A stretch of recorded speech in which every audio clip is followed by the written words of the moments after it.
नमस्कार दादा. नमस्कार. आपल्यासोबत संत ज्ञानेश्वर महाराज वारकरी शिक्षण संस्थेचे गायनाचार्य संगीत विशारद राम हरिभक्तपरायण राम महाराज आहेत. महाराज काय हळदीला काय झालं होतं? सर, हळदीला पूर्ण करपा आला होता. हा. हळदीची पूर्ण पानं पिवळे होते हो, अशी हम्म. अशी टोटल पानं पिवळी होती. हो हो, या स्टेप मध्ये आणि करपा जास्त होता. हो. आपण पीक शक्ती आणि एक्स्ट्रीम फवारलं. आज किती फवारलं?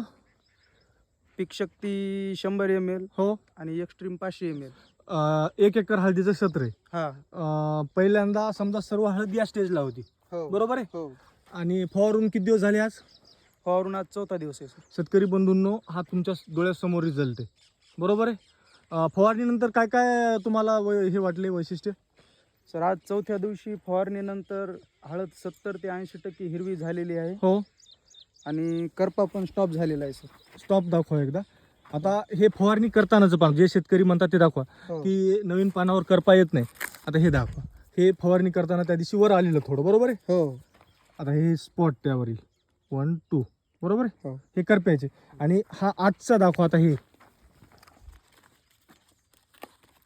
बरोबर आहे. आणि शेतकरी बंधूंनो, करपा पागा बरं पानावर, त्या पानावर पण आहे, असं नाही की हा, निरोगी बाकीच्या पहिल्याच पानावरला घेतला. हा सर, याच्यावर बघा पूर्ण करपा स्टॉप झालेला आहे याच्यावर. एकही डाग नाही. उलट हो, हो. दाखवा. आहे रिझल्ट का? कसं वाटला रिझल्ट? 100% चांगला रिझल्ट आहे सर. हो आणि 2000 मध्ये आमचा सगळा पूर्ण करपा थांबलेला आहे. हो हळद हिरवीगार झालेली आहे. हो. बाकी कोणचे खतं सोडायची गरज पडली नाही, काही नाही. बरं बरं. हो. शेतकरी बंधूंनो, करप्या व हळदीवर एकच रोग येतो, करपा. लिप ब्लॉचिंग इंग्लिशमध्ये आणि पन्ना डब्बा हिंदीमध्ये. बाकी कोणताही रोग येत नाही.